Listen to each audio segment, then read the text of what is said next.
Assalamualaikum warahmatullahi wabarakatuh.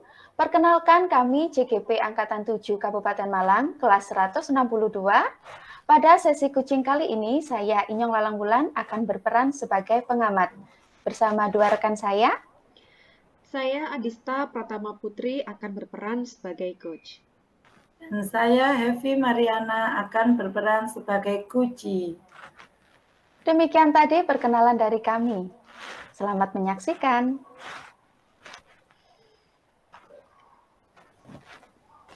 Assalamualaikum warahmatullahi wabarakatuh. Selamat pagi Bu Adis. Waalaikumsalam, selamat pagi Bu Inyong. Bagaimana kabar hari ini? Alhamdulillah sehat. Alhamdulillah, tampak ceria sekali Bu Adis. Iya. Baik Bu Adis, sebelum kita memulai sesi kucing, saya ingin berbincang terlebih dahulu ini dengan Bu Adis ya. Oke. Bagaimana Bu Adis, sudah siap untuk melaksanakan kucing bersama Insya Bu Allah Hevi? sudah siap. Ya, insya Allah. Baik Bu, saya ingin menyampaikan terlebih dahulu tentang rubrik penilaian percakapan kucing yang akan Ibu lakukan. Setidaknya di sini ada 3 aspek yang akan saya nilai. Yang pertama yaitu berkaitan tentang kompetensi mendengarkan aktif, kemudian mengajukan pertanyaan yang berbobot, dan yang terakhir tentang bagaimana Bu Adis dapat memberdayakan Bu Hevi selaku kucing untuk nanti menemukan penyelesaian masalah. Oke. Dari 3 kompetensi yang sudah saya sampaikan tadi, saya ingin bertanya nih kepada Bu Adis, kira-kira kompetensi kucing apa yang ingin Bu Adis kembangkan? Untuk kesempatan kali ini, kompetensi yang ingin saya kembangkan ada 2 Bu Inyong. Yang pertama, bagaimana saya dapat menghadirkan presence, dan yang kedua, bagaimana saya dapat mengajukan pertanyaan yang berbobot kepada Bu Hevi. Baik, berarti yang pertama adalah present, yang kedua pertanyaan yang berbobot. Iya. Dari beberapa kompetensi yang sudah Bu Adis sebutkan, tadi secara spesifik yang ingin saya amati selama observasi nanti apa Bu? Mungkin lebih ke kemampuan saya untuk mengajukan pertanyaan yang berbobot, Bu. Lebih pada saat pengajuan pertanyaan yang berbobot. Iya. Baik Bu, kemudian apa indikator yang bisa menunjukkan tercapainya kemampuan tersebut?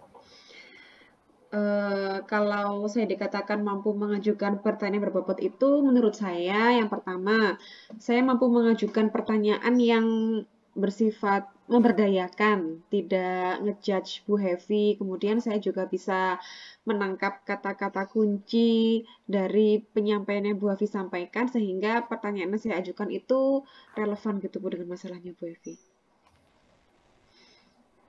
Oke. Baik Bu Adis, untuk kesempatan selanjutnya saya serahkan kepada Bu Adis untuk melaksanakan kegiatan kucing. Untuk waktunya kurang lebih selama 15 menit. Silahkan Bu Adis. Ya, terima kasih Bu Inyong. Assalamualaikum, selamat pagi Bu Hevi. Waalaikumsalam, selamat pagi juga Bu Adis. Gimana kabarnya pagi hari ini? Alhamdulillah sehat. Bagaimana dengan Bu Adis? Alhamdulillah saya juga sehat. Gini Bu Hevi, untuk kesempatan kita bincang-bincang pada pagi hari ini, apa yang ingin Bu Hevi sampaikan pada saya? Iya, sebelumnya saya sampaikan terima kasih kepada Bu Adis karena telah bersedia meluangkan waktunya di sini untuk ngobrol-ngobrol bersama saya. Seperti ini Bu Adis ya, ini permasalahan saya itu akhir-akhir ini kok merasa galau gitu loh di sekolah itu, merasa bimbang juga bingung. Karena apa? Karena saya melihat itu anak-anak saya dalam waktu pembelajaran di kelas itu kok rasanya kurang bersemangat seperti itu, kurang minat gitu loh Bu, gak ada gregetnya baik di dalam kelas maupun di lapangan. Jadi saya tuh kok merasa bingung bagaimana ini dengan anak-anak saya gitu Bu. Oke, jadi masalah Bu Hevi di sini adalah kurangnya minat siswa dan juga turunnya semangat anak-anak dalam belajar, entah itu di dalam kelas maupun di lapangan gitu Bu Hevi ya. Betul, Oke, betul Bu. nanti selama kurang lebih 15 menit kita berbincang, kira-kira apa yang ingin Bu Hevi dapatkan dari percakapan kita nanti Bu Hevi? Iya, baik Bu. Pada saat ini nanti saya itu ya dengan masalah anak-anak seperti itu, saya nanti berharap anak-anak saya itu memiliki minat belajar yang tinggi. Jadi antusias dalam belajarnya, baik di dalam kelas maupun di luar kelas, semangat ya, tidak merasa mudah bosan dalam pembelajaran seperti itu Bu. Jadi saya itu ingin sekali lagi anak-anak saya itu semangat dalam belajar seperti itu Bu. Oke, jadi Bu Hevi inginnya mendapatkan solusi bagaimana anak-anak itu dapat memiliki minat belajar Bu Hevi gitu ya. Betul, iya Bu. Oke, tadi saya juga menangkap menurut Bu Hevi itu anak-anak dikatakan memiliki minat belajar kalau anak-anak antusias, semangat, dan juga tidak bosan kayak gitu Bu Hevi ya. Nah, kira-kira Bu Hevi kalau di posisi sekarang tingkat semangatnya murid-muridnya Bu Hevi itu dari skala 1 sampai 10 itu masih di angka berapa Bu Hevi? Kalau menurut saya anak-anak itu sekarang berada di skala 6 kayaknya Bu. Karena dari jumlah seluruh murid di kelas itu tidak semuanya itu ya bosan, tidak semuanya nggak semangat, masih ya ada emang beberapa anak itu yang kayaknya itu kurang bersemangat dalam belajarnya seperti itu Bu, tapi yang lainnya ya enggak.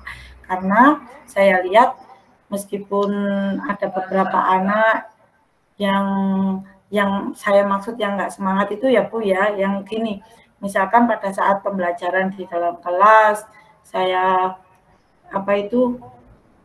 saya beri materi itu anaknya kurang fokus, nggak mau perhatian seperti itu. Nah, pada saat di lapangan pembelajaran kegiatan praktek, anaknya itu nggak memperhatikan juga, maksudnya anaknya enggan untuk melakukan kegiatan berolahraga itu. Jadi anaknya cenderung hanya duduk-duduk, bengong seperti itu, hanya melihat temannya yang beraktivitas itu Bu. Jadi saya kira anak-anak itu berada di posisi 6 lah. Oke, iya Bu Hevi. Tadi kan Bu Hevi bilang juga tidak semua anak Bu seperti itu ya, yang tidak fokus itu. Nah, anak-anak yang tidak fokus di kelas, kemudian yang di lapangan tidak memperhatikan itu berapa persen Bu Hevi? Dari total semua anak? Iya Bu, ya kira-kira 20% lah Bu. Oke, 20%. Kalau Bu Hevi amati, 20% anak yang memiliki semangat belajar rendah itu, apa sih Bu faktor yang membuat anak-anak kok bisa sampai seperti itu? Mungkin Bu ya, yang pertama itu terbatasnya sarana prasarana untuk kegiatan pembelajaran baik di dalam kelas maupun di luar kelas. Kemudian yang kedua itu karena kita itu masa transisi ya dari pembelajaran daring ya yang pandemi 2 tahun yang kemarin, kemudian sekarang kembali ke sekolah untuk kegiatan luring, itu kok saya amati kelihatannya anak-anak itu masih Bu ya, kemandiriannya yang menurun Bu. Ya, nah itu karena mungkin pada saat pembelajaran daring itu di rumah anak-anak itu cenderung mengandalkan orang tua, jadi meminta bantuan penuh ke orang tua. Kalau misalkan diberi tugas oleh guru, ya itu tidak begitu memperhatikan seperti itu loh Bu. Jadi begitu tugasnya diminta, anak-anak itu mengandalkan orang tuanya untuk membantu mengerjakan tugasnya. Jadi kayaknya hal seperti itu masih terbawa pada saat pembelajaran di sekolah. Nah, anak-anak cenderung tidak bisa mandiri, tidak mau mengerjakannya sendiri, masih males gitu loh Bu. Oh gitu. Iya. Oke Bu Evi, jadi saya menangkap ada dua ini faktor yang Bu Evi amati dari anak-anak. Yang pertama, keterbatasan sarana prasarana. Kemudian yang kedua, transisi dari daring ke luring yang semula anak-anak waktu daring banyak dibantu orang tua, sekarang harus luring jadinya mereka malah malas gitu Bu Evi ya. Nah, gini Bu Evi, dari dua masalah ini, adakah hal-hal yang bisa Bu Evi upayakan untuk setidaknya mengatasi secara pelan-pelan permasalahannya, mulai dari sarpras Bu Evi? Adakah ide dari Bu Evi gitu? Iya, iya Bu. Ini saya itu juga berpikir, tapi saya itu masih apa ya, masih ragu-ragu gitu loh. Nah, mungkin kalau saya sudah berbicara nanti, mungkin oh iya sudah tambah kuat gitu loh. Saya memang sudah punya ide Bu. Pertama, ide saya untuk mengatasi anak-anak bosan, mungkin karena sarana prasarananya kurang tadi ya, baik itu pembelajaran di dalam kelas itu kan, kalau misalkan ya memang Bu saya akui sarpras kami di lembaga itu masih terbatas ya. Itu pertama itu. Yang kedua, saya punya ide itu misalkan pembelajaran di dalam kelas ini Bu ya. Nah, itu kan kalau anak-anak hanya saya beri metode ceramah, itu kan bosan. Nah, itu mungkin kan hanya lihat buku. Anak sekarang itu kalau disuruh baca terus saja kan nggak ada minat ya Bu Adis ya, nggak ada gregetnya itu loh. Nah, tapi mungkin saya bisa menampilkan mengajak anak-anak belajar dengan cara nobar, menonton ya, nonton bareng pembelajaran yang bisa ditampilkan lewat YouTube itu Bu, kan banyak itu referensi-referensi kegiatan pembelajaran olahraga yang bisa kita tonton. Nah, misalkan pakai LCD itu bisa Bu ya, meskipun itu nanti kita harus saling bergantian dengan kelas yang lain. Nah, yang kedua, untuk pembelajaran yang di luar kelas itu Bu, untuk menambah apa ya, menambah tabungan sarana prasarana gitu Bu ya. Saya kok berpikir anak-anak itu mau saya ajak untuk membuat proyek gitu loh Bu. Nah itu nanti proyeknya berupa pembuatan alat peraga sederhana, mulai dari bisa itu dari apa ya, dari bahan-bahan bekas atau bahan-bahan yang sudah jadi, yang setengah jadi bisa dirakit seperti itu Bu, dimodifikasi gitu. Nah, kemudian untuk yang ketiga, saya juga berpikir nanti bisa menghadirkan apa ya Bu, untuk menambah semangat anak-anak itu. Saya kok ingin menghadirkan guru tamu Bu di sekolah saya. Nah, mungkin karena kalau nanti yang mengajar anak-anak itu selain gurunya sehari-hari, orang lain, itu anak-anak ada motivasi tersendiri seperti itu Bu Adis. Oke, saya menangkap ada 3 Bu Evi ya. Ternyata sudah banyak ide Bu Evi untuk mengatasi masalah anak-anak nanti. Yang pertama Bu Evi rencananya mau ngajak nobar pakai LCD. Kemudian yang kedua Bu Evi juga berencana untuk membuat proyek pengadaan alat peraga sederhana dan juga mendatangkan guru tamu seperti itu Bu Evi. Kemudian untuk masalah yang kedua tadi dari efek pandemi, kira-kira Bu Evi ada rencana untuk mengatasi masalah itu Bu Evi?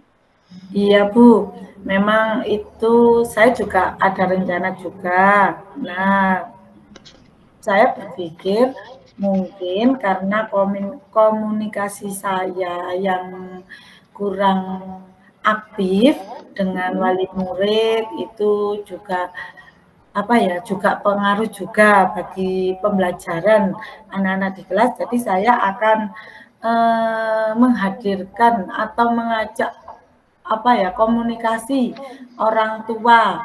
Nah, khususnya dengan guru kelas, guru saya, dengan saya Bu ya sebagai guru mapelnya. Ya mungkin nanti kan saya ada hal-hal khusus yang perlu saya bicarakan mengenai pembelajaran di bidang olahraga ini dengan dengan orang tua anak-anak. Nah, itu jadi saya akan kayak parenting gitu loh Bu. Ya, parenting ya namanya. Iya, parenting. Ya, itu. Nah, sebelumnya juga saya akan selain itu saya juga akan berkomunikasi lewat WA, bisa nanti misalkan ada hal-hal kecil yang perlu dikomunikasikan untuk mengenai perkembangan anaknya di pembelajaran olahraga kepada orang tuanya. Oke Bu Hevi, ternyata untuk masalah yang pandemi juga Bu Hevi sudah punya rencana ya Bu Hevi. Jadi Bu Hevi tadi kan Bu Hevi bilang anak-anak di skala 6 Bu Hevi ya untuk motivasi belajarnya. Kira-kira Bu Hevi ingin meningkatkan ke skala berapa? Kalau untuk semangat belajar anak-anak ini kan perlu proses ya Bu ya. Jadi saya tidak bisa memaksakan kehendak saya, keinginan saya langsung wow gitu anak-anak. Mungkin ini saya juga butuh proses, juga butuh bimbingan. Jadi anak-anak itu saya kira di skala 7,5 sampai 8 lah Bu Adis. Oke, ya kalau 7,5 sampai 9 belum. Oke Bu Hevi. Nah, untuk dari 6 menuju 7,5 atau 8 tadi dengan berbagai rencana yang sudah Bu Hevi susun, kira-kira mana salah satu rencana yang memungkinkan untuk Bu Hevi lakukan dalam waktu dekat ini? Untuk waktu dekat ini rencana saya sudah punya gambaran ya Bu ya. Karena ini di bulan puasa ya, saya akan mumpung di bulan puasa kan nggak ada pembelajaran di lapangan ya Bu ya. Nah, ini anak-anak akan saya ajak membuat proyeknya dulu itu tadi loh Bu. Membuat pengadaan alat tadi Bu Hevi. Ya, pengadaan alat sederhana tadi itu. Nah, kan nanti tujuannya kalau alatnya itu sudah, tabungan alat kita sudah banyak, ya media belajar kita sudah banyak, nanti pada saat masuk aktif, sudah selesai di bulan Ramadan, itu kita bisa mempraktekannya bersama-sama. Oke, karena ini project Bu Hevi ya, berarti kan harus ada timeline yang jelas gitu. Kira-kira Bu Hevi mampu menyelesaikan project ini berapa lama? Karena ini masih anak dasar Bu ya, anak SD lah usianya, kan perlu bimbingan juga. Jadi tidak bisa dilepas secara mandiri penuh juga nggak bisa. Jadi ini perlu bimbingan. Nah, itu saya memperkirakan itu waktunya itu ya minimal 1 proyek Bu ya. 1 proyek itu minimal 1 minggu lah gitu. Nah, minimal 1 minggu. Nanti rencana saya dalam 1 bulan ini saya sudah memiliki dua tugas gitu loh Bu, di setiap jendelanya 2 proyek gitu. 2 proyek berarti Bu Hevi ya. Oke, berarti nanti hasil dari proyeknya Bu Hevi pun juga bisa diterapkan baru nanti setelah Lebaran Bu Hevi ya, karena kan dipakai di lapangan gitu Bu Hevi. Iya betul, yang untuk proyek itu. Oke, berarti mungkin nanti setelah Lebaran ketika Bu Hevi sudah menggunakan produk proyeknya Bu Hevi dengan anak-anak, kemudian Bu Hevi lihat bagaimana peningkatan semangat belajar mereka, mungkin nanti saya minta waktu dengan Bu Hevi untuk bincang-bincang lagi. Saya juga pengen tahu seperti apa peningkatan anak-anak, apakah sudah mencapai 8 seperti yang Bu Hevi harapkan gitu Bu Hevi. Iya, boleh Bu, boleh. Nanti kalau proyeknya anak-anak sudah jadi pada saat pembelajaran, nanti kan saya pakai Bu itu ya untuk Iya. dengan anak-anak saya terapkan. Nah itu nanti bisa saya videokan Bu untuk Bu Adis. Nah pada saat Oke. ketemu nanti kita bisa tonton bareng-bareng Bu untuk kedepannya juga. Saya Iya. juga perlu Oke, Bu motivasi Hevi. lagi gitu loh Bu. Gurunya juga perlu motivasi nih, nggak hanya Iya, anaknya yang betul perlu sekali. motivasi itu Bu. Mm-mm. Iya. Oke, Bu Hevi, karena kita sudah di akhir sesi ini, saya ingin tanya satu hal kepada Bu Hevi. Dari percakapan santai kita Boleh. pada pagi hari ini, apa yang Bu Hevi rasakan, kemudian apa yang Bu Hevi temukan gitu dari percakapan kita hari ini? Iya Bu. Saya kok jadi lega ya Bu sekarang ya. Yang tadinya itu saya hanya berpikir, aduh bagaimana ini dengan saya mengatasi anak-anak, caranya bagaimana untuk menumbuhkan motivasi anak-anak, semangat anak-anak belajar itu saya kok kayak buntu gitu loh Bu, mau untuk menemukan jalannya. Nah setelah berbincang-bincang bersama Bu Adis ini, tiba-tiba itu dalam angan saya muncul ide, oh iya kenapa saya nggak membuat project aja, di samping itu anak-anak bisa pembelajaran, mengenal, kan juga menambah menambah media belajarnya, pojok olahraganya juga bertambah seperti itu. Kenapa saya kok menghadirkan guru baru ya, guru tamu gitu, biar anak-anak itu semangat, nggak bosen hanya melihat Bu Hevi saja yang ngajar itu. Sekali-kali lah pakai diajar oleh guru lain mungkin anak-anak itu sudah Dengan guru tamu ya Bu Hevi. betul. Oke, saya senang Iya. sekali kalau begitu Bu Iya, Hevi sudah mampu untuk bisa ya. menemukan solusi dari masalah Bu Hevi sendiri yang semuanya juga idenya Iya, dari Bu Hevi sendiri gitu Bu Hevi ya. betul Bu Oke, Bu ya. Hevi, ada yang ingin disampaikan lagi kira-kira? Kayaknya sudah Bu, sudah Sudah. cukup. Nanti saya sudah nggak sabar ini untuk menunggu masuk sekolah, kan sementara ini masih Libur awal puasa ya Bu Hevi. puasa ya Bu. Nanti Oke. iya kalau saya Oke, Bu sudah Hevi. masuk sekolah akan saya sampaikan ke anak-anak. Iya Bu, betul sudah Bu. Ya, terima kasih banyak Bu Hevi ya untuk sudah hadir pada sesi pada pagi hari ini. Terima kasih, saya akhiri sesi dengan Bu Hevi. Assalamualaikum warahmatullahi wabarakatuh. Waalaikumsalam warahmatullahi wabarakatuh. Oke, sangat luar biasa sekali sesi coaching antara Bu Adis dengan Bu Hevi. Tadi Bu Hevi sebagai coach telah menyampaikan perasaannya, kemudian Bu Hevi juga telah menemukan solusi atas permasalahan yang sedang beliau hadapi. Nah, untuk selanjutnya saya ingin bertanya kembali ini kepada Bu Adis, bagaimanakah perasaan Bu Adis setelah melaksanakan kegiatan coaching hari ini? Ya, terima kasih Bu Inyong. Betul sekali yang disampaikan Bu Inyong. Tadi Bu Hevi mengatakan lega gitu Bu Inyong karena sudah menemukan solusi dari masalahnya. Demikian pun dengan saya juga ikut merasa lega karena bisa Alhamdulillah. Bukan membantu ya, cuma menemani Bu Hevi untuk menemukan sendiri masalah-masalah yang dihadapi Bu Hevi melalui sesi coaching ini. Iya, baik. Tadi sebelum melaksanakan sesi coaching bersama Bu Hevi, Bu Adis sudah menyampaikan kepada saya bahwa kompetensi yang ingin Bu Adis kembangkan adalah present dan pertanyaan yang berbobot ya.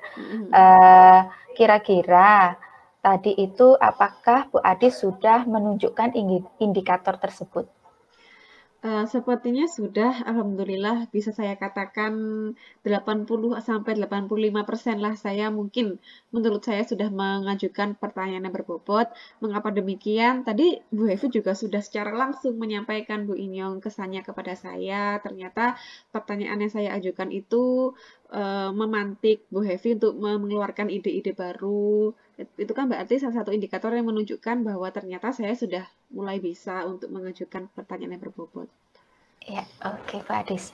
Kemudian nih kira-kira berdasarkan sesi coaching yang telah Bu Adis laksanakan bersama Bu Hevi hari ini, adakah sesuatu yang ingin Bu Adis tingkatkan atau Bu Adis kembangkan, kemudian apakah juga ada yang perlu Bu Adis perbaiki? Mungkin lebih ke kemampuan untuk mengidentifikasi masalah, Bu Inyong ya. Karena kan tidak semua orang itu dapat dengan mudah curhat. Mungkin Bu Hevi itu tipe yang mudah sekali berkomunikasi. Jadi tadi dengan sedikit pemantik pun Bu Hevi sudah bisa mengungkapkan apa perasaannya. Tapi berbeda nanti Iya, jika saya bertemu dengan orang yang introvert mungkin tidak bisa menggambarkan atau mengkomunikasikan apa yang dia rasakan. Nah, itu kan iya nanti betul. berpengaruh kepada rencana aksi yang akan Kuci lakukan sendiri. Jadi menurut saya Betul. harus lebih banyak memperkaya kosakata saya dalam mengidentifikasi masalah agar seperti apapun karakter kucingnya nanti, saya dapat menemukanlah titik titik utama dari masalah kucing saya supaya rencana yang dia rencanakan nanti tepat gitu, Bu Evi. Bu Inyong. Iya, Mbak Adis. Sama-sama. Kemudian agar sesi kucing selanjutnya itu bisa lebih baik, kira-kira apakah yang akan Bu Adis lakukan sebagai bentuk untuk memperbaiki kekurangan tersebut? Mungkin saya akan banyak berbagi mungkin ya dengan teman-teman coach lain, rekan-rekan CGP ya, terutama yang Iya. memang kita diminta untuk menjadi coach bagi rekan sejawat. Setiap orang pasti kan punya karakter masing-masing, punya kemampuan masing-masing dalam melakukan coaching. Mungkin dengan berbagi dengan mereka, saya bisa menemukan jenis-jenis pertanyaan-pertanyaan baru, mungkin untuk memperkaya kosakata saya. Iya, terima kasih Bu Adis untuk sesi kucing kali ini. Bu Hevi juga terima kasih telah berpartisipasi untuk menjadi coaching yang sangat luar biasa. Semoga pada pertemuan selanjutnya kita dapat memperbaiki kekurangan yang ada serta dapat mempertahankan hal-hal yang sudah baik. Saya akhiri dulu sesi kegiatan coaching pada kali ini. Terima kasih. Wassalamualaikum warahmatullahi wabarakatuh. Oke, waalaikumsalam Waalaikumsalam warahmatullahi warahmatullahi wabarakatuh. wabarakatuh.